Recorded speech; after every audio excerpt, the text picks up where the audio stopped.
can't believe it. I can't believe it. Already episode 4, our first guest joining us live in studio all around the world. That's right. BlackRamGX Gaming, Preacher, welcome in. The Doctor of Streamonomics is here, and also Only Rams is here. What's going on? I also can't believe it. Right, subscribe today.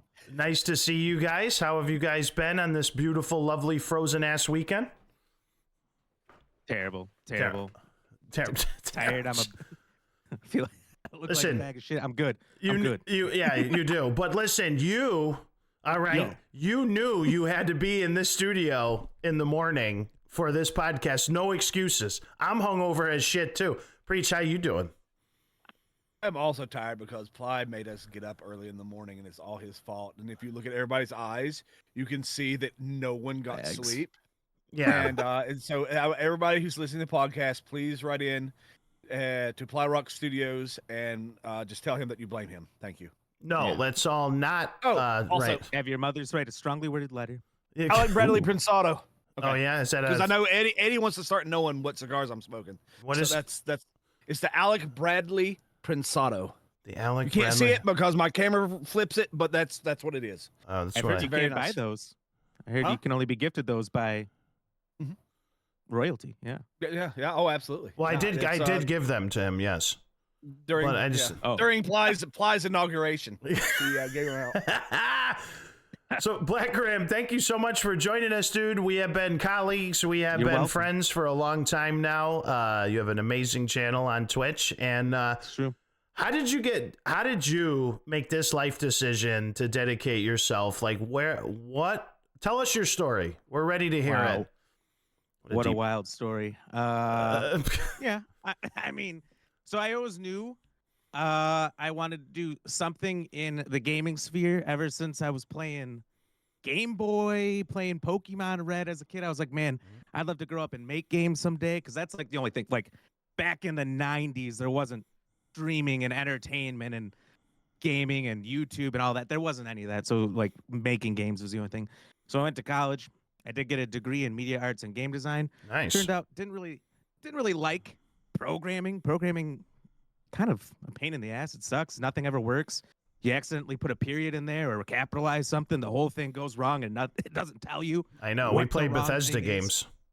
games. It's really tough, and it's really frustrating. And then I did try to get some jobs in it. There's a company near me that makes Call of Duty games and whatnot. It's just extremely difficult to get in. There's almost nobody ever leaves, and everyone tries to get in, kind of deal. So Wait, you live near the studio that makes Call of Duty?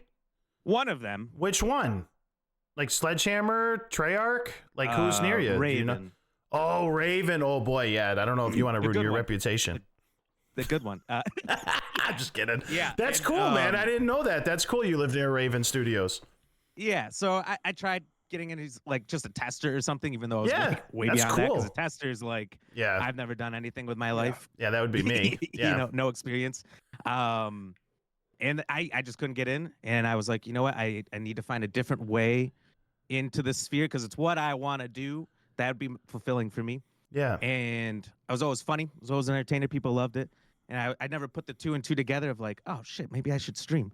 And so then one day I was like, yeah, I'm thinking about it. And that one day turned into months of, I'm thinking about it, until finally I'm playing Apex Legends all the time. That was my main game at the time. Some friends are like, oh, you got to do it. You got to do it. If you do it, I'll watch all the time. Never watched, but they said that they would watch all the time. So I started. We know that. You know how it is. And once you get on the train, Mm-hmm. I was on the train. I wasn't getting off. I wasn't quitting. So I've been doing it, Monday through Thursday, 6 p.m. to 9 p.m., not just because it's the time I'm available. but Central because time, it's right? Funny. Yeah, Central time. So Mhm. 7 to 10 Eastern. For 4.5 years now. Started off in God. Apex. Because initially, you don't know what the fuck you're doing. You have no Yeah, idea. And you listen to absolutely. these top people, top streamers are like, you got to play one game. You play Fortnite and you never quit. And, that's not correct. That's No. not correct. I mean, it can be. It can work. But there's also 10,000 other people live at all times playing Call of Duty, Apex, COD, Correct. or Fortnite. Yeah. And all Well, those. the industry And has so- changed since they are telling you what they did to get big. Yes. But that's because the industry is completely different now than it was even 6 years ago. But I would say 8-10 years ago, it was just like the market is just generally different. So what works now, or what worked then, can't work now. If they were to start now, they may not have ever made it. Exactly. And they say things like, if you listen to their advice, oh, you got to stream 5 to 8 hours because it takes that long to be discovered. But now it's like stream 2 to 3 hours and then work on getting discovered elsewhere where there actually is discoverability, because Twitch, they're getting better at it, but they're not great at it. So, eventually I was like, Apex ain't doing it for me, because I was doing it on Twitch, getting no views, getting nowhere. 8 hours, I might get 3 views sometimes. I'm like, this is atrocious. It's pissing me off. And anytime I'm not doing what I want to do, my goals aren't being reached, I'm not going up. Change it up. Yeah, I'm not going to keep bashing my head into the wall until it works. Like, there's a lot of people that do, unfortunately. And so I'm like, all right, maybe Twitch isn't the platform for me. Everyone's saying it's oversaturated. There's too many people there. Well, Facebook just bought Mixer. Let's go over there. So jump to Facebook. Is my story. Which Facebook actually, when they first bought Mixer, was great. They were amazing. Discoverability was people just scrolling through Facebook and you would pop up. You had ways to reach the platform that had the most returning daily users on the planet, people all over the world. And then after a little bit of that, COVID hit, and then you started seeing all these tech companies having 50,000, 100,000 people layoffs. And as you know, Facebook fell right off as far as streaming goes. As soon as those layoffs happened, I think a lot of those people were in their streaming department. Yeah. Everything started not working, and you'd reach out to their IT department, and they're like, sorry. Do you have a screenshot of it not working? No, because I can't provide it working or not working, because it's not there. And so they were worthless. And eventually I was like, all right, something's got to change again. Let's go back to Twitch. And then, I really started to ascend, see some real growth, and started having a lot more fun with it. I always had fun with it, I should say, but when you're growing, when you're seeing success and whatnot, it's pretty fun. It's pretty fun. When you're not, it's a little rockier, It's tough. Yeah, that's why you got to make the decision up front. It's like you almost are saying like a wedding oath to yourself, where you're like, in sickness and in health, death do myself part, I am not going to quit on this goal. And that's what separates you from 99% of the people who are going to do it. Because the 9 out of 10 days in the beginning, I can relate. I didn't make a dime for 3 years. I didn't have an audience for 3 years. Did the same thing as you. Preach did almost the same thing as you. I started on Twitch, nothing. Learned for a year, though. Took it as a learn. Streamed the long 5 to 8 hour marathons. Yep. I'm really good at this game, so this is the game I got to play, which to me was DC Universe Online, which had no fucking audience by then. Right? And then I switched over to Facebook because I heard on a podcast, it was a little before COVID, but I heard on a podcast, Professor Broman, I think, was the podcast I was listening to. And he was just like, this pond is too big to get discovered if you're on Twitch. If you're new, why aren't you on Facebook Gaming? Why aren't you on, I forgot, Mixer was still around at the time before they made that deal with Facebook. YouTube was just starting live streaming. Yeah, there was other places to go. So I went to Facebook Gaming, right? That's where I met Preach. He was a streamer there. I hit it up. We got him, we hit it big on Mortal Kombat was kind of the big one over there with the discoverability you're talking about. On Facebook? On Facebook, yeah, I had almost 14,000 followers. I didn't play Mortal Kombat. No, I did. Oh. I used to. I'm surprised they let you. I used to play Mortal Kombat. Well, I actually didn't really play. What I would do is open up a King of the Hill room, right? And then 10 people would join the room. I'd crack open a bunch of beers and whiskey. I would get hammered on the show. We would all do commentary together while watching them fight. I would go in and fight, lose my match, and then have another 20 minutes just to talk to the chat. And that's what we did for a while. And it was fun. And then I met Preach. And just like you, I love it. I love hearing your story. And just like you, the pivot. And I had to learn, it's not one game. The market has changed, like Preach was saying. And so I picked a niche. I ended up going to a niche, not a game. So when I hired a stream producer, a content producer named Andrew Wall, who's fantastic, by the way. You guys can find him on X, Twitter, and everything. He's a fantastic, unbelievable teacher. and he said everybody seems to react more when you're scared. All this engagement is happening when you're scared, when you're jumping around. You need to play horror games. And so I just focused in on horror games, and I became the big bad tough guy who wasn't scared of shit, who walked into the room and was scared of everything like Scooby-Doo. And that's kind of how that started, where I became the horror guy for a long time. And now we're kind of like mostly like you. We do the horror, and then we do. This is what I wanted to talk about this. I think streaming is starting to evolve again, and we're talking about pivoting. Mm-hmm. Both of I know Ply does this a lot. I've watched your streams, but I always jump in BlackRam stream like mid-stream, so he's already into his stream. I need to get there at the beginning so I could. The begining's the real party. You got to. Okay, well that's what I was going to get to. Tim does it. I know Menzies. We all know Menzies, but I'm like Nick. All the streamers now at least have an hour to an hour and a half of basically just chatting.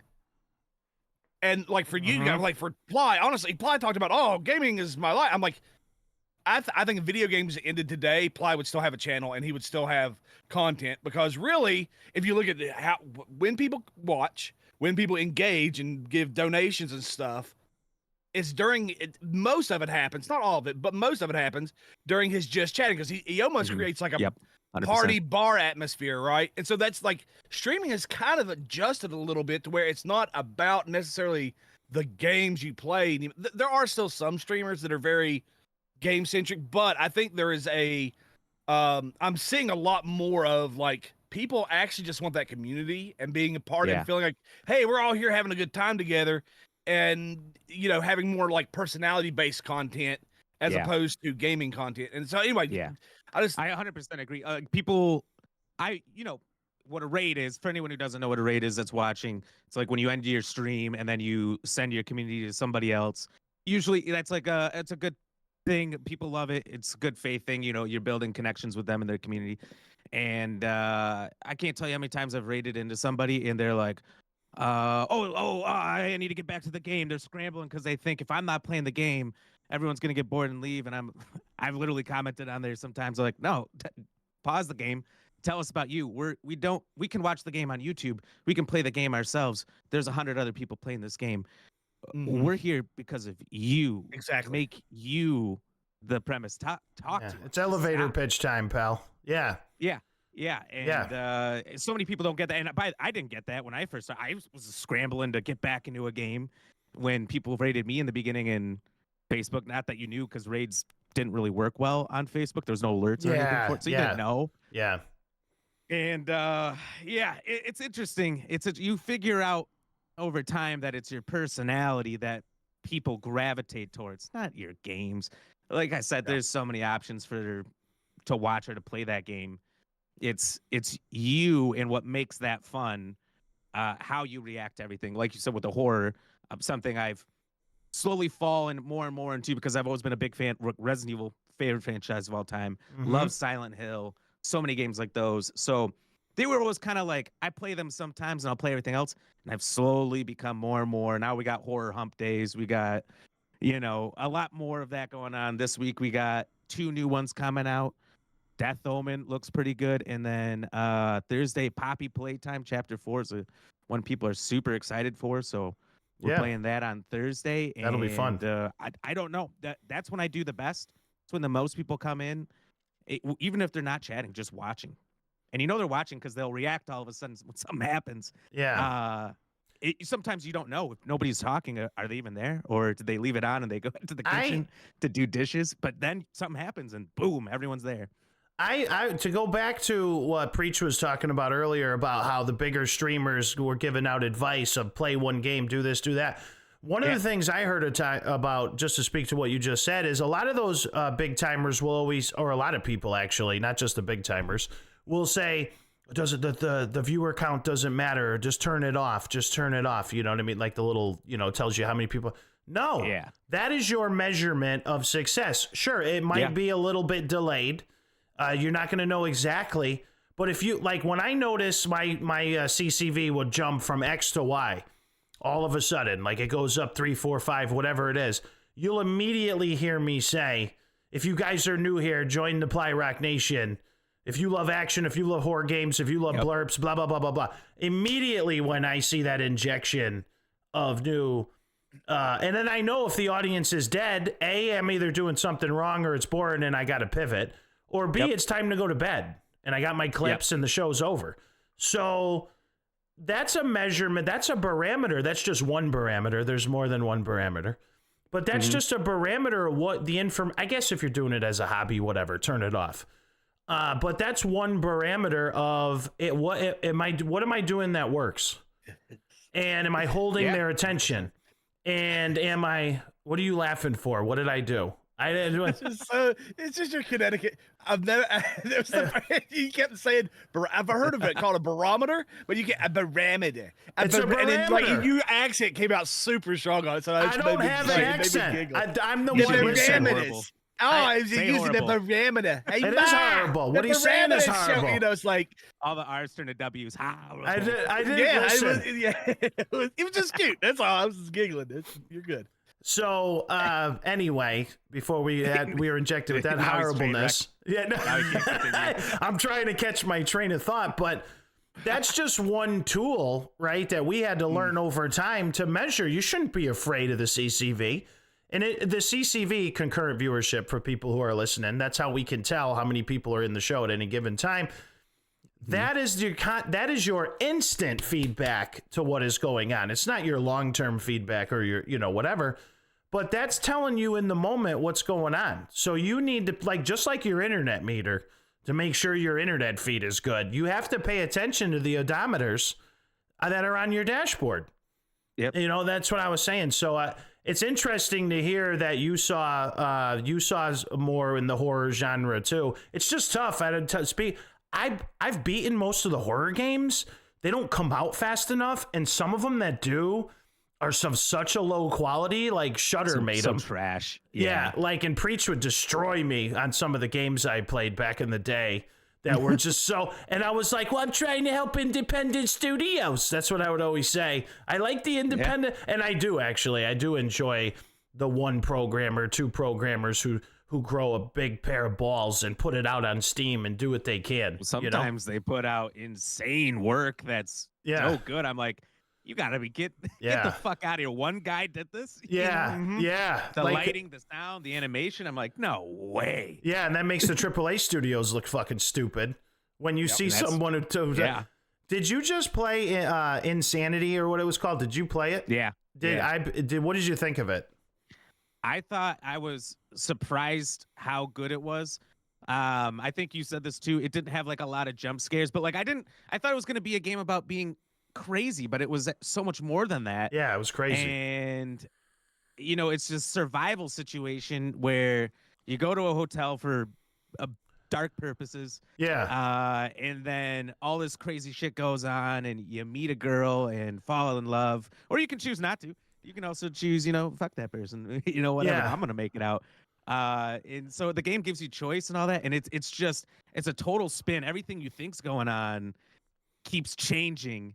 And it's like a combo of things. It wasn't even I thought it was really good. Honestly, I was like, I don't know if it's a perfect 10, but yeah, I think it was one guy, by the way, who made it. One person. One guy. Okay. I think so. Wow. I think it was one of those small, 10. That's what I mean. Just to give I adjust that scale based on how many work on it, Yeah. That's why we hold. If that was EA, trash. Yeah. No, I'm with you. Yeah, most of EA is fucking trash. But yeah, I was shocked. So that was one of the diamonds in the rough that we have found over the years. To give another example, one that was super popular when I did it, when I had big shows, when I did the one with the guy in the hotel who clubbed you over the head. You did it. Dead of Night. Dead of Night. That's it. That was a lot of fun. I also had a ton of people. I had people with names of the bad guy. I can't remember his name. Yeah. Their Twitch name was him. Yeah. Yeah, it has a cult following. That's cool. At Dead of Night I think it was. And I remember doing that on Facebook. Audience was huge for that. Huge. The art style, the mechanics and everything of that game were so Yeah, and it was different. full motion. It was weird. It was inventive. Yeah. Yeah. I loved it. Yeah, and that was a very small studio that did that. And I know they did a follow-up game. It's escaping me right now what it was, but there is. I guess I need to find that. Well, it's not a sequel to that, but they did another game in that style, but I don't think it's a horror game. Like they should have, to me personally, where's that Dead of Night 2? Like they said they were working on it. I hope so, because boy, they had that Roddy McDowell character down from Clockwork Orange. The guy felt like him. He looked like him. The guy who was beating you with the club. You remember that movie from? Well, I had to watch it in high school. Yeah. I don't know if other. Yeah. So you had to watch it in high school. Yeah, they made us watch Clockwork Orange in high school. I remember for English class, the Stanley Kubrick film. It's wild, but the guy who played the crazy guy in At Dead of Night, he looks like Roddy McDowell's character, and anybody can Google it. You'll know it as soon as you see it. It's an iconic costume where he's got like the eyeliner on the top and the bottom, but he's got like that weird top hat, and he's beating people with the club because society has lost their minds, like circa 2022, 2023. So it was really cool to see that. It was really cool to see. I do love it when the underdog studio, the underdog person with passion, does hit that creative home run, and I hope they're successful in it. And that's one of the advantages of Steam. You know, that's one of the advantages of that Steam gives us and PC gaming gives us, is there is no barrier to entry for them to do those creative things. Yeah, agreed. And honestly, those small studios where it's one or two people, you know, they're just working on it on the side. Hopefully they got a full-time job and this isn't like money dependent and they rush it out. But, you know, you see those big studios, they got hard deadlines and then they rush out. Some guy, like I was talking to somebody about this the other day, Hogwarts Legacy, love that game, but all the side shit that you do to make it reasonable to have this giant open world are like, there's these Merlin trials where the professor's like, oh, these have been here 1,000 years and nobody's ever been able to solve them. And it's like 5 rocks that ascend and you just jump on all 5 and that solves it. And I'm like, these professors should be fired. They're fucking morons. These teach kids. They can't figure out. Well, they have tenure. 5 rocks in order. Yeah. You know? And I'm like, I think it's because they probably had a deadline. They're like, we need to fill the world. And then there's a bunch of those. Like, there's like 60 like that. And they just copy and paste them everywhere. Yeah. And I'm like, it's so fucking lazy. I love the game, but there was so much laziness to it. And some people hate that take, but that's a hot take. I like it. It is. Yeah. It's lazy.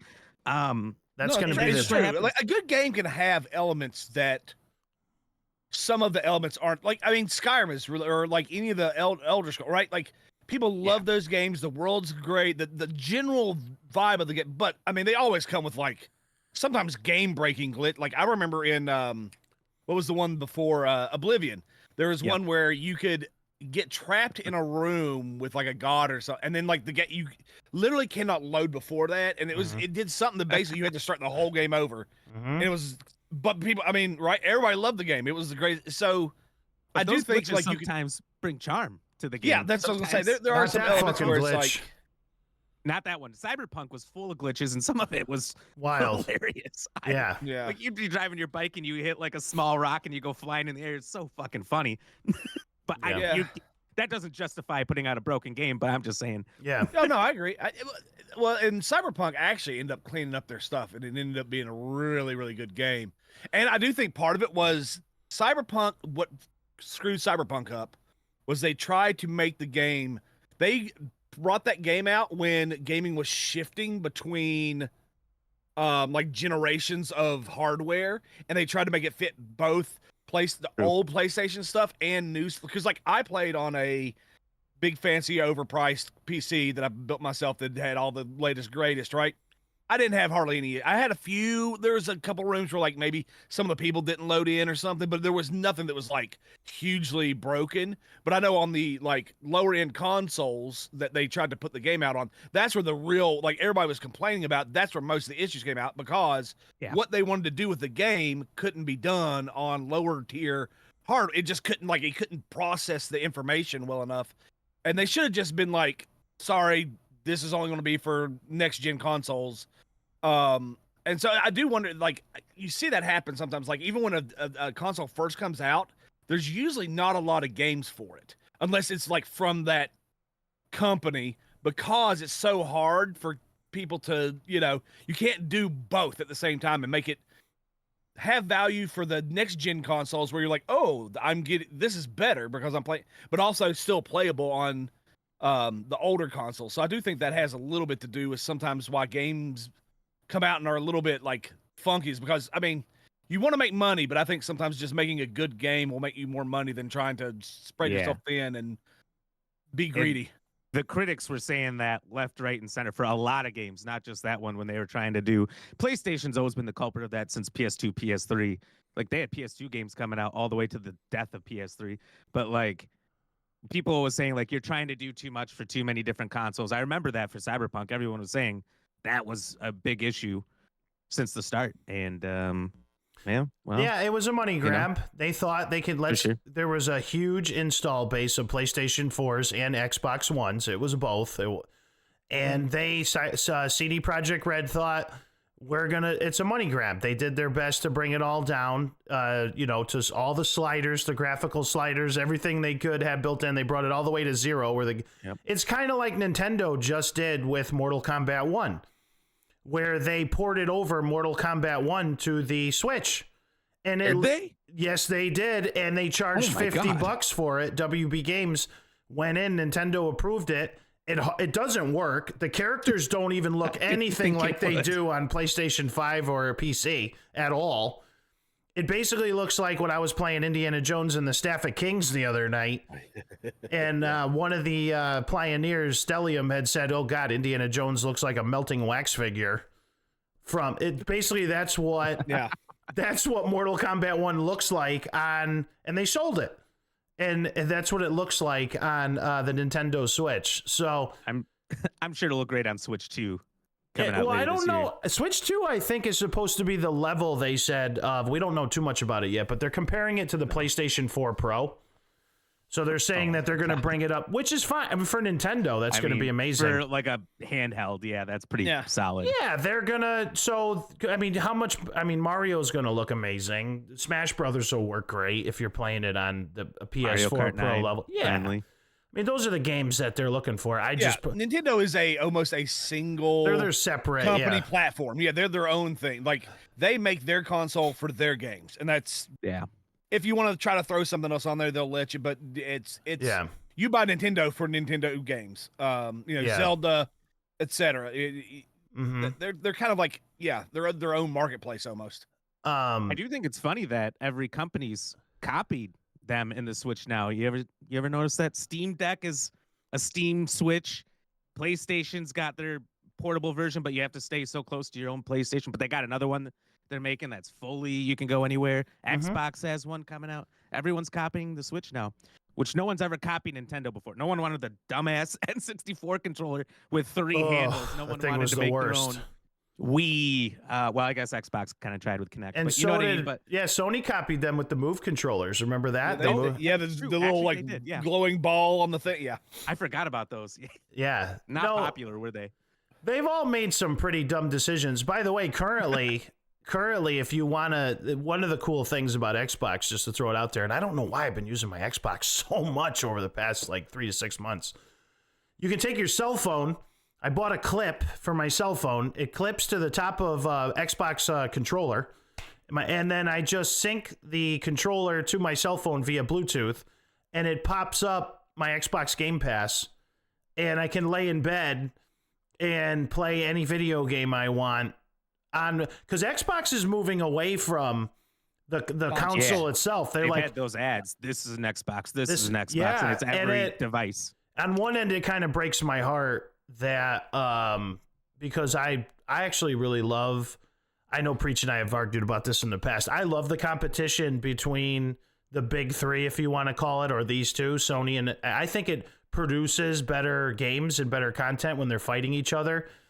And I think it's better that God of War stays on PlayStation. I think it's better that Halo stays on Xbox. Because I think that's how they, a WWE, WCW style Monday Night Wars thing where the competition drives it up. But I understand Microsoft has made the business decision to now you're going to see Halo. This is going to be wild. I never thought I'd honestly be alive for this bullshit. But you're going to see Master Chief on PlayStation 5 pretty soon. Wow. and Gears of War and everything. It's wild. It's fucking crazy. Because back in the day when we were all growing up, man, E3, they'd all fight. They'd come out, have these giant conferences. They'd make the announcements. We'd all cheer. We'd fight each other. I mean, even when I was in grade school, Super Nintendo and Sega Genesis, dude, we had fist fights in the cafeteria about that shit. And, literally and figuratively. And I was a Super Nintendo guy because it could process 16,000 colors. And my buddy was a Sega Genesis guy because it could process 12 colors, but there was blood. So he was like, you know what I mean? Like, that was the argument back in the day. So, there was always some point for either one. But, to your point, it's too early. I have no, I blanked out. Go ahead. Well, while your caffeine kicks in, the reason they're doing it is because Steam makes more money than almost any video game company, and that's what Steam is. They're a video game market. So Xbox is like, why are we hemorrhaging money on the hardware side of things? Also, I think if you look, they're pushing much more into PC gaming. A lot of these companies are doing a lot more because basically PC gaming people will build their own. Like, they won't make you build it and then sell it to them at a discount. They're willing to go out and build their own. They put the money and the effort into getting, and then all you have to do is just let a company here go through you, and you get the money, and then it goes to the user.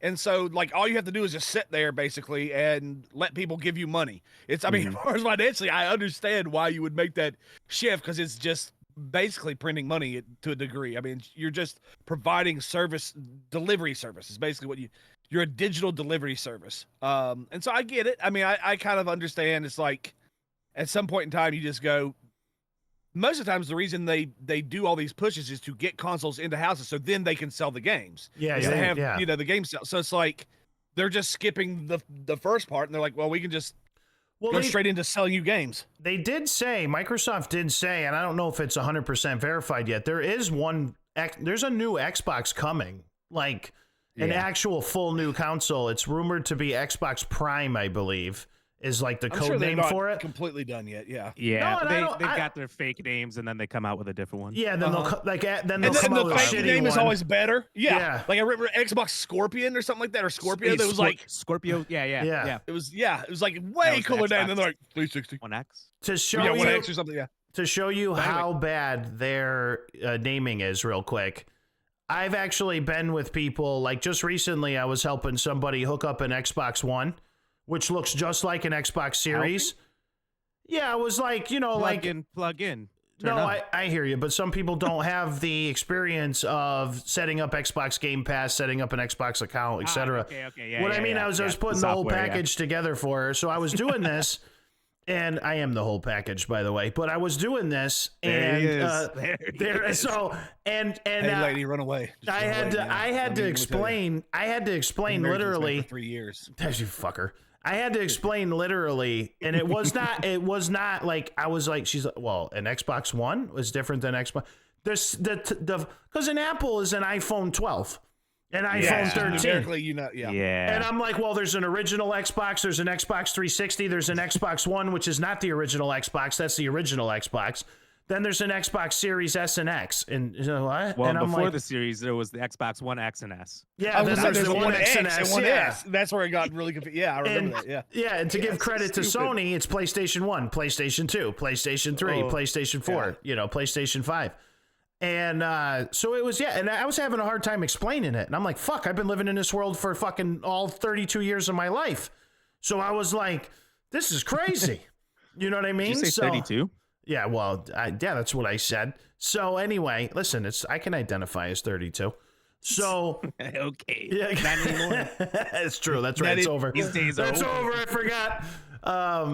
So yeah, it's I'm excited. I actually love buying a new console and bringing it home and opening the box and smelling it and hooking it up for the first time. Like smelling. Yeah, you smell the packaging. It's like that new car smell when you open and you unwrap the controller and then you plug it in. It fires up for the first time and it's like, what language do you want? What time zone are you in? And you get to see that whole experience, So. I'm sad. I don't want those days to go away because I also think it's a good entry level for gamers. Like some people can't afford $2,000 Skynet computers to play video games. And some people don't have the technical prowess to why isn't this game working? Does it, well, you know, like you put a fucking game in a console, it works. Well, besides Cyberpunk. By the way, let me just say technical prowess equals I know how to Google things. For anyone who struggles to ever figure something out and then always asks a friend first, ask Google first. Stop bothering that friend. Ask Google. The answer's there, because you know what your friend's gonna do? Your friend's gonna just Google it. Yeah. For you. And then think you're a pain in the ass. How to search. Yeah. I agree. And there's some things where I think there's like when building a PC, there are a few like little hiccups that if you're not, they won't put it in like how to build a PC that you maybe should like. Oh, by the way, this is a common thing that people do. They read that, and then, so don't do this, you know, or whatever. But for the most part, I agree. I mean, that's how you troubleshoot anything. It's just you Google it, and then hopefully you know enough about the topic to be able to filter out the person who swears that they know everything about it versus the people who actually know. Because that is the one thing that you will get a lot of people who are just adamant that they are an expert, and they are just dead wrong on what to do. But yeah, I kind of agree with that a bit. That's true. Yeah. Oh, and the thing I forgot about, I just want to zip back to that before we get too far away. As soon as you started talking preaching, you said Steam, it hit me right away. In Ply, you were talking about how all these Xbox games are going to be on PlayStation. Well, you know, PlayStation would take, man, like 4 years before God of War 2018, the reboot, whatever, just name reboot, I guess. Yeah. And Final Fantasy remake and all those took like 4 years before they'd even put them on Steam. And Final Fantasy Rebirth just came out like less than a year ago, and that just hit 2 days ago, Steam, which is super exciting. So I don't know. I know Microsoft's not getting that money. Steam is, but kind of, because they're selling computers. Regardless, you know. Thank you, Microsoft, so much for allowing me to get these PlayStation. I don't have a PlayStation. Getting me these exclusives on PC a little bit sooner, because I feel like that's showing that PlayStation's breaking down the walls a little bit of, you know, this is mine, you can't have it. There's just too much money. There's too much money on Steam. Like what game? I wish I could remember. There was a game that actually sold more copies on Steam than it did on, and it was a big game that was successful. But then it did on the console that actually it was a console exclusive and Steam. You know, because a lot of the consoles do that. They'll do like us and PC. They won't do it with the other console, but they will do console and Steam. And it's starting to get to the point where like, I mean, they're basically doubling their money by going to Steam, and you can't. At some point in time, you can't just toss that money aside. Now, I think a year is probably a good like. Still gives you the exclusivity, and if people really are like fans of a gaming brand or whatever, then they'll spend the money to go get that experience as soon as possible. But for everybody else who's like, I like it, but I can wait. I mean, especially single player games. If you wait a year, you're getting the same experience that they had a year ago. It doesn't, and nothing else. You're getting a cleaner version with a lot of the weird glitches fixed, and you're getting. There's guides online, so you know there's certain things you can kind of get around if you need to or whatever. So I think it's a healthy time frame to still keep some level of console exclusivity to where it feels special there, but the general audience can be grown and everybody can play a game. It also causes like a resurgence for streamers. You guys can be this game has come back. Yeah, now we can play it again. I can pick out one game that you're saying this that actually that when you said that comment about one game that was console then sold more on Steam. I can tell you the biggest resurgent game that I've seen over the past 10 years was Days Gone for PlayStation. It was a PlayStation exclusive zombie game, which at the time, I play that all the time still. For very unfair reasons, the critics were harsh on it for political reasons. And it's actually a very good game so I didn't hear they were harsh on it. All the ratings I saw were like perfect 10s. Yeah, well, that was when it came out. It was when like it first came 6s out, and 7s. Yeah, 6s and 7s when it first came out, because it was political. You read a lot of the people, they were trashing it for political reasons, which the game's not political, but they at the time, culture At the was time, in such a way. The Overton window was not in the game's favor, unfortunately. Yeah, and so when the game came years later, they remastered it and upped it to 4K and gave all these new little bells and whistles, and then put it on Steam. All of a sudden, not only was the cult following still there, but a lot of people circled around to play that PlayStation exclusive and went, "Holy shit, we missed this! This is unbelievable." And I streamed it on the PC version when I was on Facebook Gaming. That was like right towards the end of my Facebook gaming career. And the numbers, the audience level was huge for it. Mm-hmm. And my concurrent viewership was through the roof. It was in the hundreds for Days Gone. It was crazy. And for me at the time, that was huge. And I actually loved the game. And it ran beautifully. It was in 4K, widescreen, thousands of zombies coming at you at once. The story was pretty good. If you loved Grand Theft Auto, you play it, BlackRam, but if you love those style of open world games, the world was cool. And Sony to this day is like, no, there won't be a sequel. I think it was Ben. It's really weird. I think it was Ben's. Well, Sony gets really butthurt when, for some reason, Sony gets very hung up on the critical success of a game and not just the monetary success of a game. So because that game is sitting on Metacritic on their original PS4 version at like a 6.7 or whatever it is, people can check. Sony's like, no, it wasn't high quality enough to be considered an exclusive. We're done with that. And like they actually just won't let Ben, I think it was Ben Studios. Ben Studios moved on to other things, but Sony won't greenlight a Days Gone 2, even though, holy fuck, how much money would they make if they were allowed to go back? Because the story's not finished. Like when you actually play through the game, that contained story is finished, but the open world that they created in the cliffhanger to move on to a season 2 for something like that, I think that Days Gone would do better on HBO as a show than The Last of Us is about to do for season 2. Because I'll throw down the hammer right now that The Last of Us season 2, if it's anything like The Last of Us Part 2 for PlayStation, if it follows the story even remotely and doesn't deviate from that story that was shoved down our throat for Part 2, that show's getting canceled after this season. It's done. So, and the thing is, that game you were talking about, I was just bringing this back to what you were saying. It got critical success.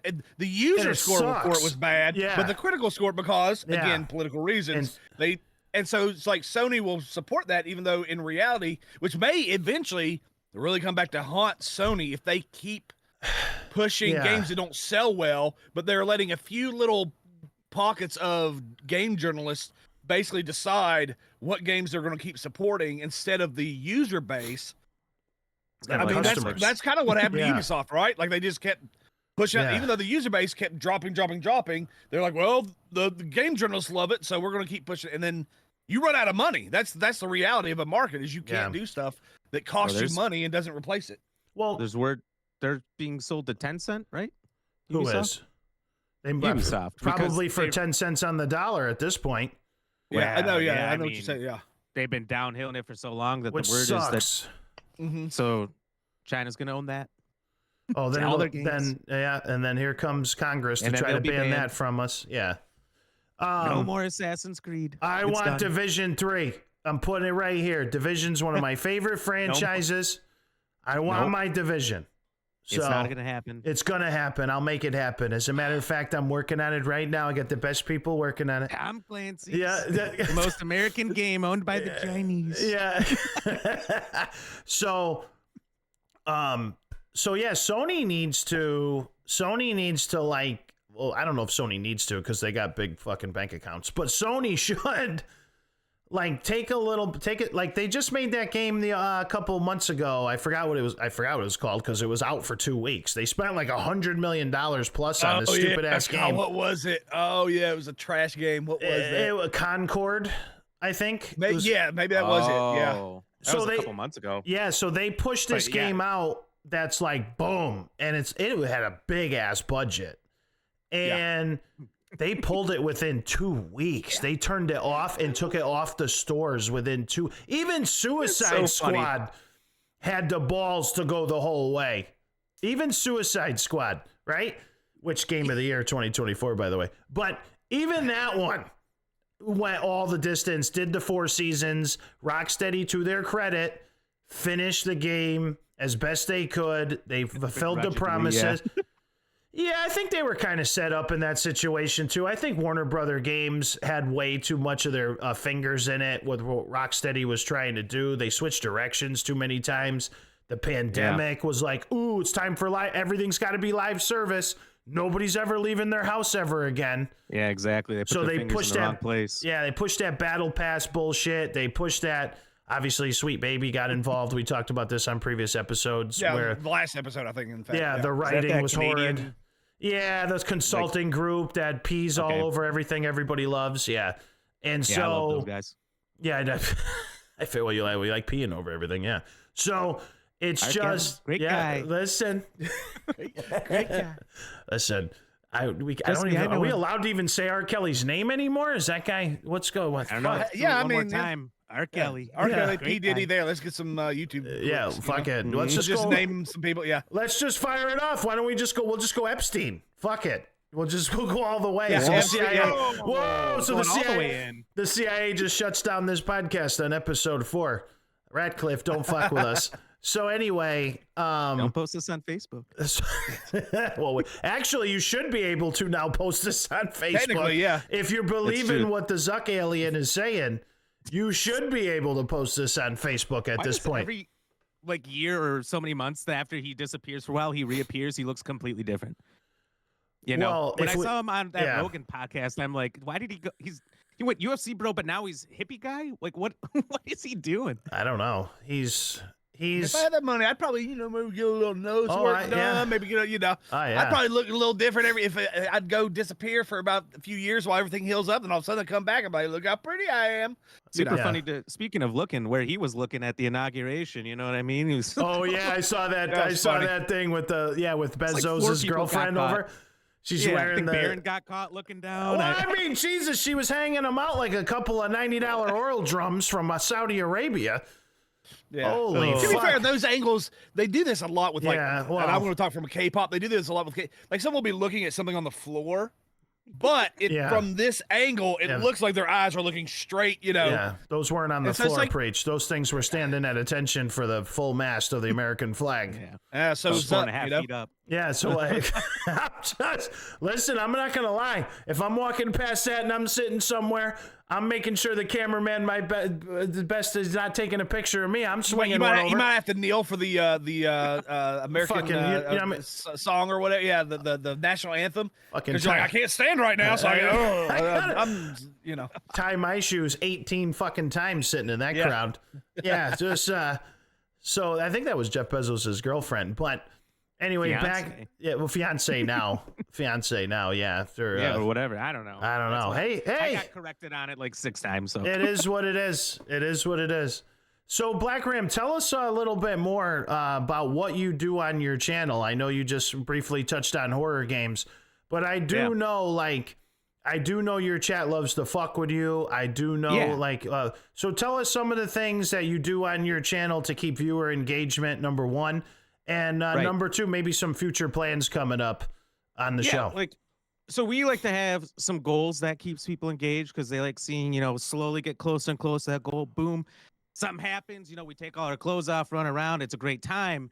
But we we do some stuff like that. We have little parties that trigger if we hit certain goals. But the chat loves to fuck with me. We tried playing this game that's been going viral lately called Amenti. Is another only for the people that like horror. It's like an Egyptian horror game. You go into some ruins. It's one of these Russian horror games that have been super popular lately. You can tell there's like 1 or 2 Russian guys making all these games, cranking them out. They're 30 minutes long. Yeah. And it took me 3 hours to beat it because the chat refused to let me just play. They just kept fucking with me. We got all these things. Ply, you got them too, that people can use to interrupt you. They can play green screen memes. They can play sounds, throw stickers on your face. throw rocks at you, gunshots in your ears. I can't see. Shame on them, by the way. Shame on the see. chat for the way they treat you, BlackRam. Shame on them. They should be shamed. Yeah. Yeah, it's a family-friendly show, and the shit they do to us is unfucking acceptable. Go ahead. I'm sorry. I try to shame them, but they don't have any, and it's a real problem. But so how we run the stream is, like Preach said way back at the beginning, I've done this just chatting for a while in the beginning thing for a while. I found, like you said, it's way back. Like a lot of times when I start to play the game, I'll watch the engagement drop, like, because I can see at the end how many people are watching when, and it kind of drops sometimes when you play. Sometimes it goes up when you play games. You never know. Depends on the game and the people's interest. You never know with a variety. I never play the same game twice. Never. I just don't go back. I like maybe a multiplayer game I'll play 2 or 3 times. I'm like, cool, it's fun, it's gone.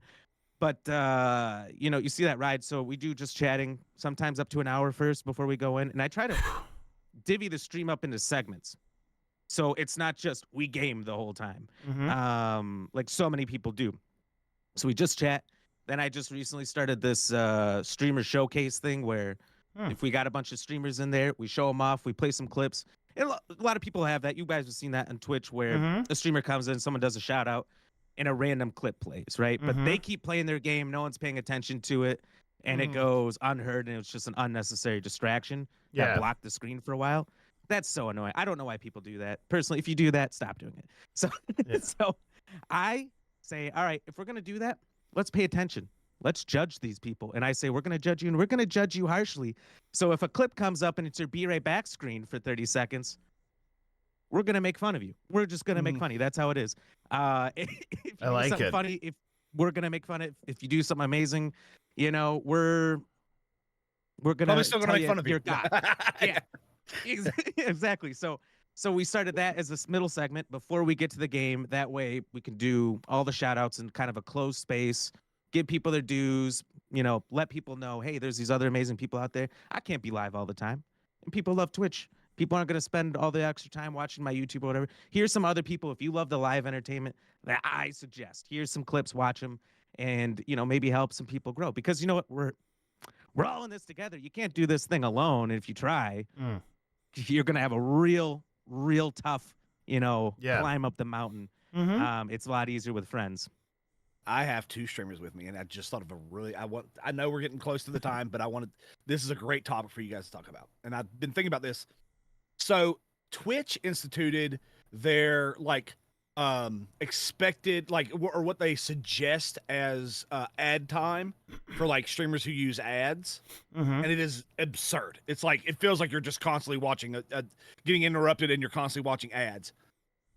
But they've introduced, alongside of that, they have introduced that Twitch, it's not a Prime, but it's Turbo. You subscribe, Turbo, thank you. And you subscribe to Twitch for $15, and then it gets rid of all ads. So I'm wondering if streamers like that, or if you dislike that, because it really de-incentivizes subscribing to a singular stream. If you watch more than 3 streamers, it's cheaper to do Twitch Turbo than it is to do each streamer. And so I see a lot of these streamers going, they're like, well, Twitch suggests this is how long we should do our ads. I'm like, that's because they're wanting to make people not give the money where they have to split it with the streamer. If you get Twitch Turbo, all that money goes straight to Twitch, and they still get the same benefit of not having ads. You do make money if someone has Twitch Turbo and they're watching. Oh, do you? You don't get a lot. How does that work? I don't know. But I get okay. So it's a less of a percentage, correct, than if they give you a straight sub. Probably, but if I look at my earnings dashboard, I got it open. I'm not going to show everybody, but in the last pay period, I made $1.29 on Turbo, which I assume one person probably had it, and so that's the viewing of probably one person for a couple hours over the course of the whole month. So do they pay you based on how long somebody with Turbo? That's what I was asking. So I've been out of the game, so I don't know. Minute, hour, something like that. Okay, so it's based on time. Okay, that's interesting. So it may not. I'd be interested to know if I could tell. Yeah. But I don't know how it works. I just know you do make something. I would say it's a case of the parent company competing directly with the franchisees of the company. So I would say this is a case of Twitch, Amazon doing their best to keep a bigger piece of the pie, because not only do you get free ads, you get free of ads when you subscribe to the channel for $5-6, whatever it is, depending on what device you're on. You also get the other perks that the streamer builds into that subscription. The emotes, in my particular case, it's half off of blurps, discounts for stream stickers and other things are on their way. So you do get channel specific. There's a Discord channel in my Discord that's specifically for subscribers only. So I have value added for that sub to my particular channel. I would say, I would say it's a money grab by Twitch. And it's based upon his numbers. My numbers are close. It's like, it's not, to me, ads right now, the way my channel is designed, BlackRam, maybe you agree or disagree, but right now I don't care about ad revenue. I don't have it. The ad revenue to me at the end of the month is like, it's a joke. I think I make like nothing. Yeah. It's a joke. It's a nuisance.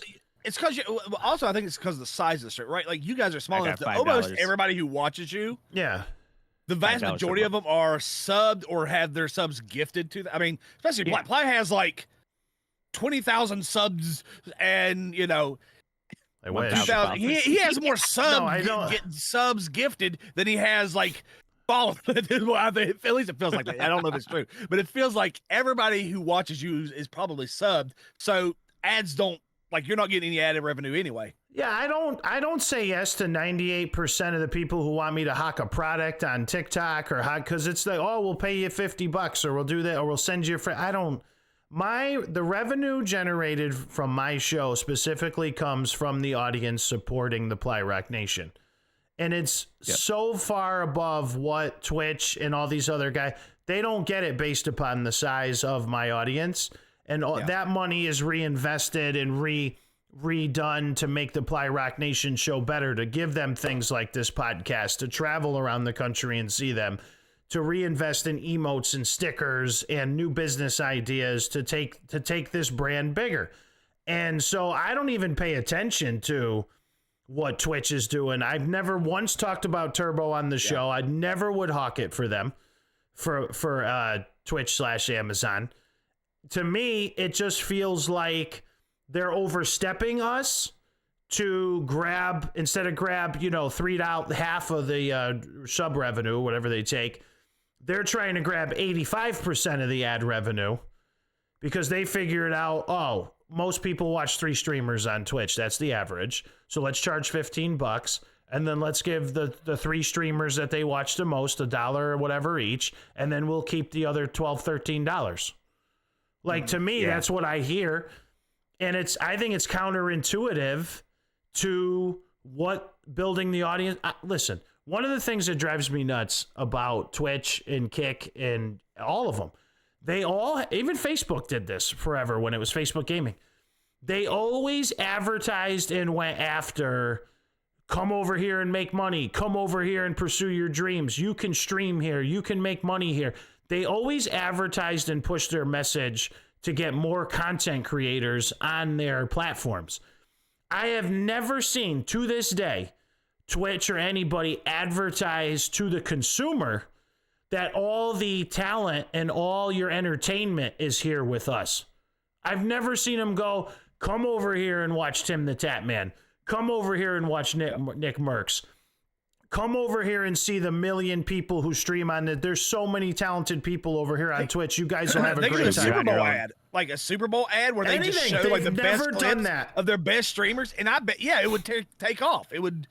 I don't know why. I agree. I think it's insane that they haven't done that yet. They've never done that. And if anybody has an example of that, I would love to see it. I've made this argument back from the Facebook days. Why aren't you advertising and pushing the message to the people who would watch it?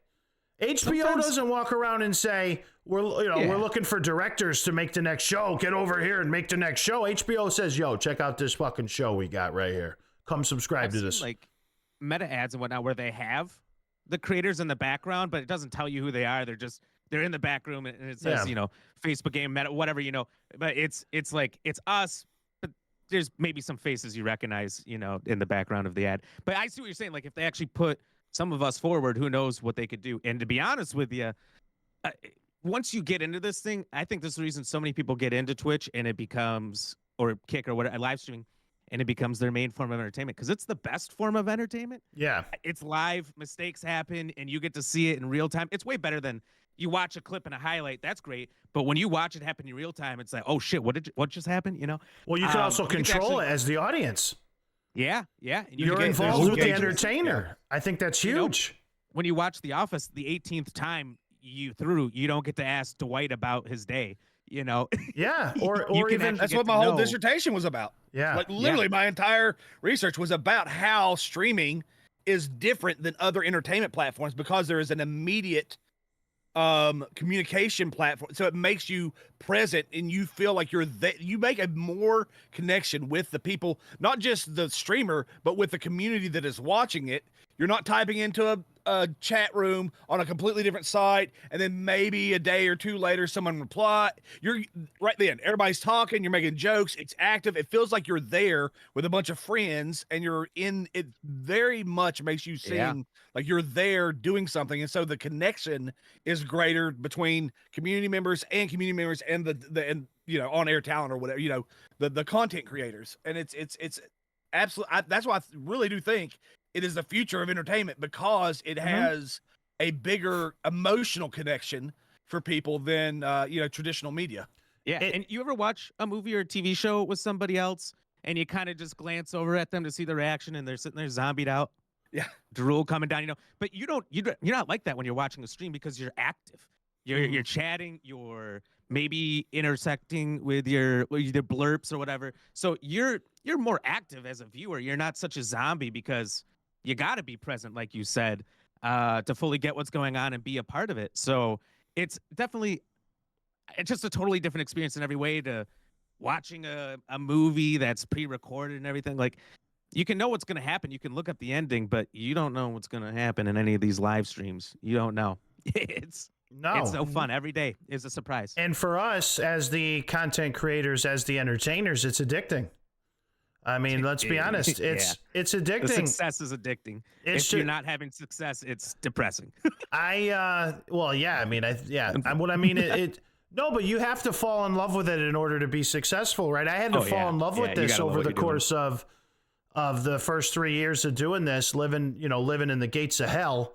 I had to make that decision and go through those emotions in that roller coaster ride. And now, to be honest with you, if when I take Wednesdays off, so I'm live, Sunday, Monday, Tuesday, Thursday, Friday, generally. And so unless there's something special going on, by the time I get to Thursday after Tuesday, I'm like itching and I'm like jonesing to get back to my community, to get back to the pioneers, to get back to doing the show, to imagining them smiling, laughing, mad at me, happy with me, whatever it is. I miss that emotional connection. Success aside, I need to be there with them, for them, etc. So, I took yesterday off. I think I felt the same way. Yeah. Well, that's why streaming is great, because I do think that's part of your that's just your natural personality. Anyway, you are a extrovert. You like to be around people. You like that. You get in, like when we talk about getting food at my house, you're like, I gotta go to a restaurant, and so right, you like to be around people. I want people to watch me eat.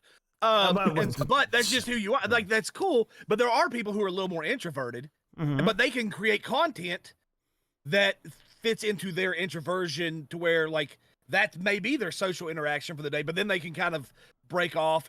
Like, streaming is very unique in that it doesn't have to, there's all kinds of different types for all kinds of different people. That's why there's so many different, right? There's a million channels.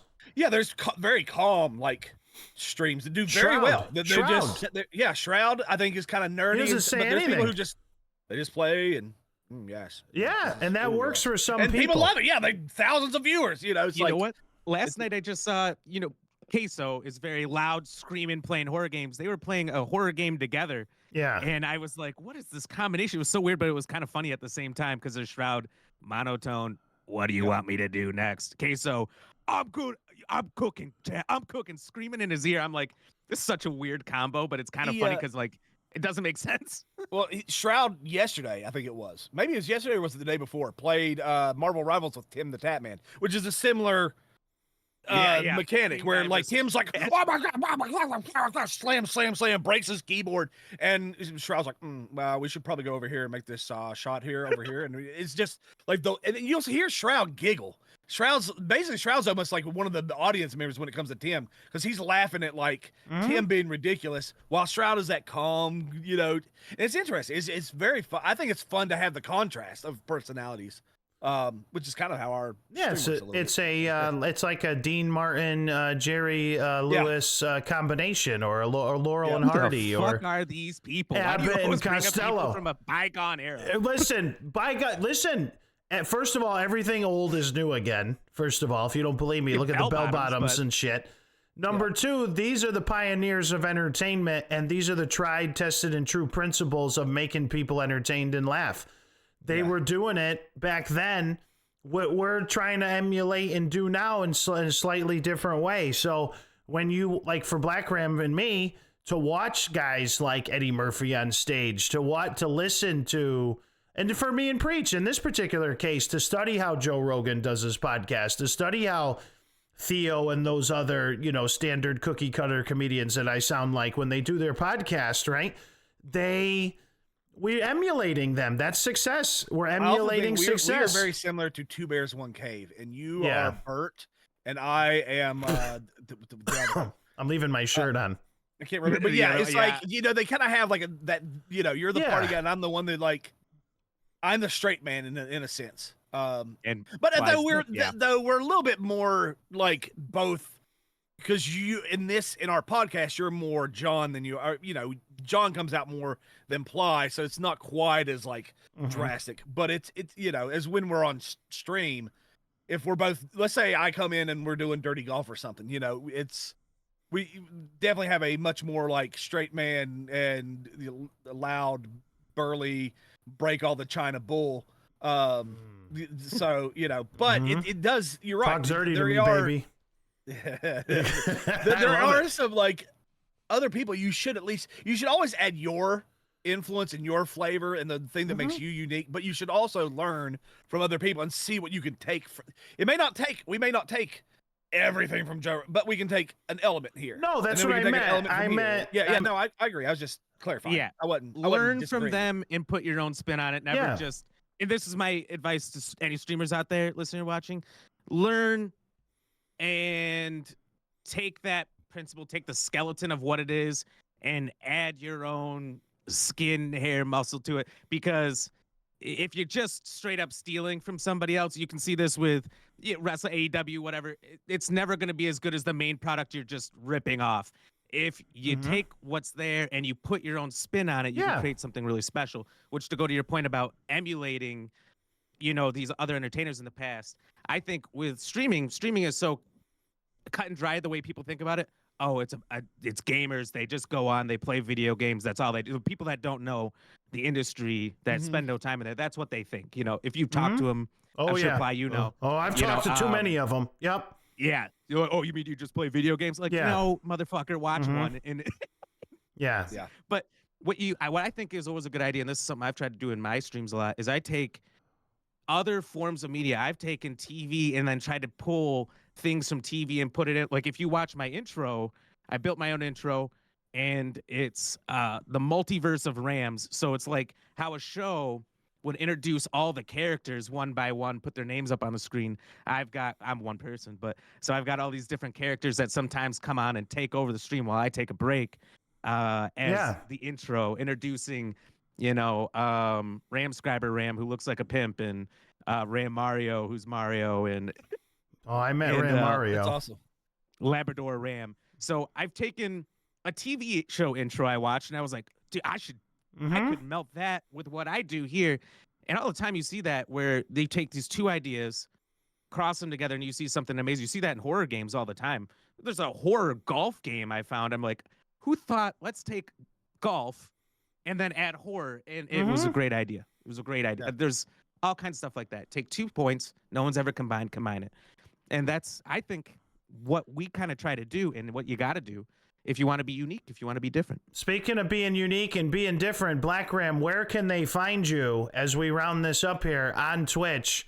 Where can they find you on TikTok? Where can they find you on Instagram? I know you're everywhere because I see you everywhere. Lemon Hate. Every platform, on them all. Really, some people say Twitch is the best. YouTube's pretty good, I've heard. but I'm everywhere. The name's BlackRamGX Gaming. You can find me anywhere. If there's spaces on the platform like YouTube, spaces. If there's not, there's not. But that's about it. Just type in BlackRamGX. You'll probably find me right then and there. And make sure you follow, you subscribe, do all those things. Get in there, leave nice comments. Don't be a dick. And Yeah, leave a comment below why Black Ram is the ultimate dick, guys, here on Spotify, iTunes, Amazon Music. And by the way, Preach, you did a really good job putting up with two guys sprinkling Trump impersonations for the past hour into the show. We appreciate what you did. You did a really nice job with it. I heard bad things, but you really impressed me this time. Thank you for coming down to Playa Lago and spending some time with me. It absolutely means the world. Ladies and gentlemen, thank you so much for joining us. We are out. We love you guys. We'll see you on the next Fly in the Professor.